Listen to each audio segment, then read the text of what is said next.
I'm Jessa White from Community Health, bringing you our Unity Through Community video blog, because your health is our mission.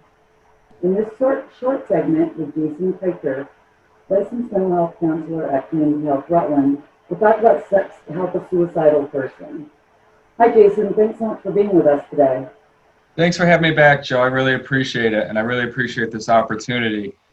September was Suicide Awareness Month, so I think it's a good idea that we have the opportunity to begin the conversation about how individuals within the community can support other individuals who are experiencing suicidal thoughts or ideations and actually have that conversation. So I appreciate you having me back.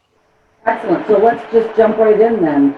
So, the first thing I wanted to ask you about is, how do you respond to somebody with suicidal behavior? It can be very intimidating, and what advice would you give us? Thank you.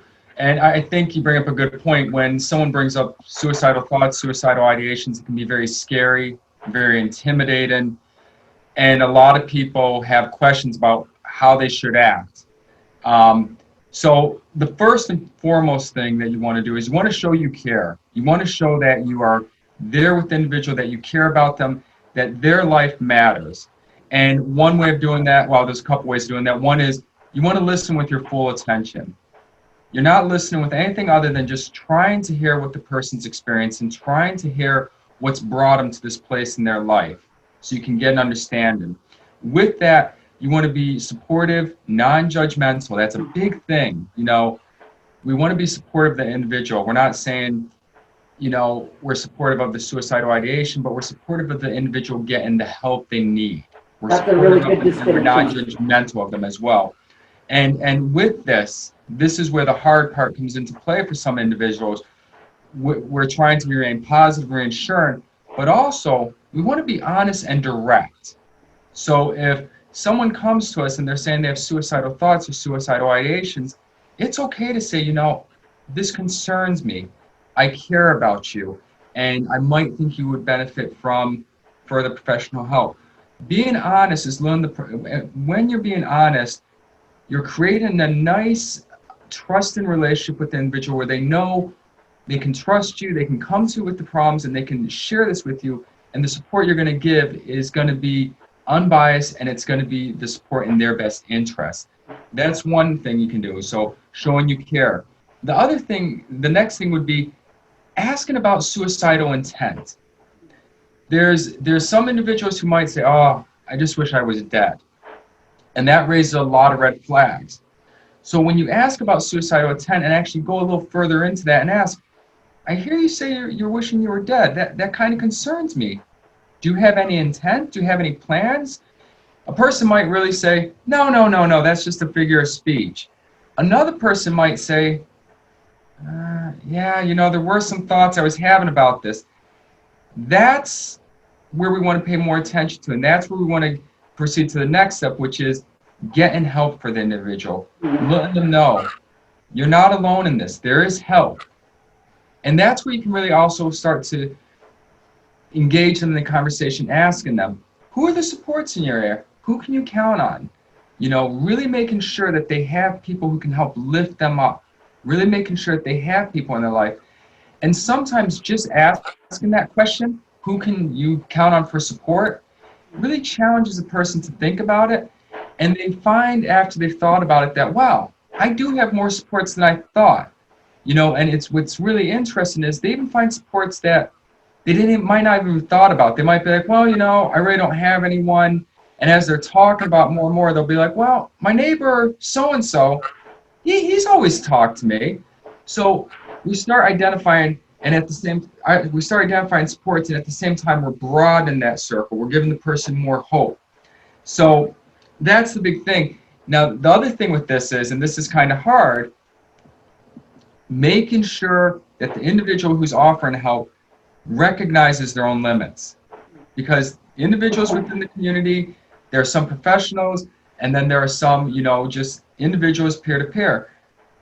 We don't want to put the burden of helping an individual through a suicidal ideation on a person who doesn't have professional training. So if you're experiencing this and you're encountered or you're interacting with someone who has suicidal ideations, the burden is not yours alone. Talk to people, talk to the supports, help the individual, encourage the individual to reach out for professional support. The other thing, the one final thing that really is a big thing when talking about the suicide is offering ideas of hope. Offering the ideas of hope. You know, exploring the individual's life, finding what has meaning in their life, trying to help them find purpose.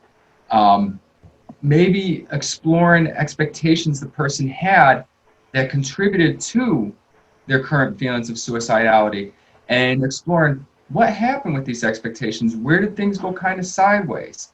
And then even trying to explore solutions, saying, oh, well, I see this is what happened when things went sideways.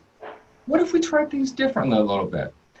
And once again, going back to that circle of support, really trying to identify who's in this support, who can help you through this. This isn't the end. We can help you get through this.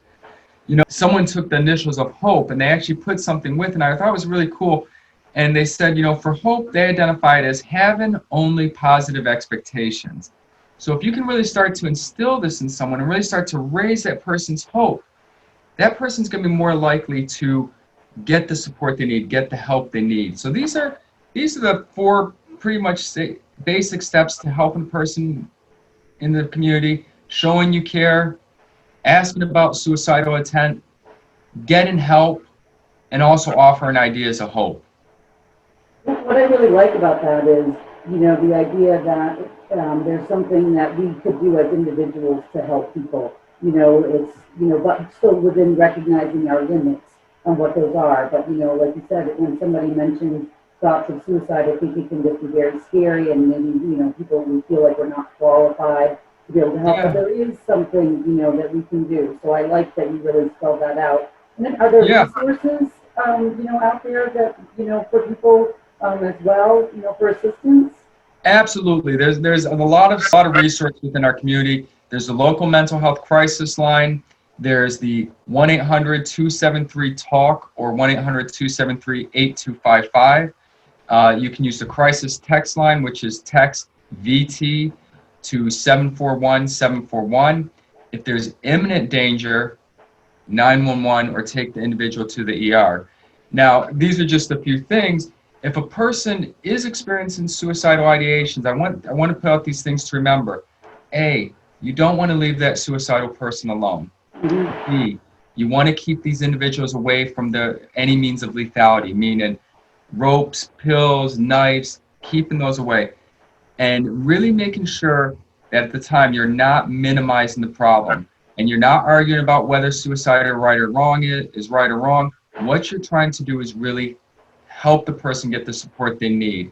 So those are things you want to remember: is you don't want to leave the person alone, keeping the individual away from the means of lethality, ropes, knives, whatever, and you know, avoiding acting shock, surprise, not passing judgment.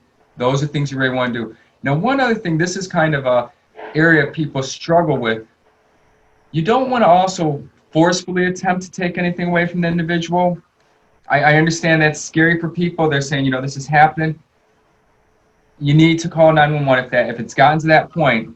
That's where it's important to get the professional intervention. So I just want to put that out there again. You know, that's important.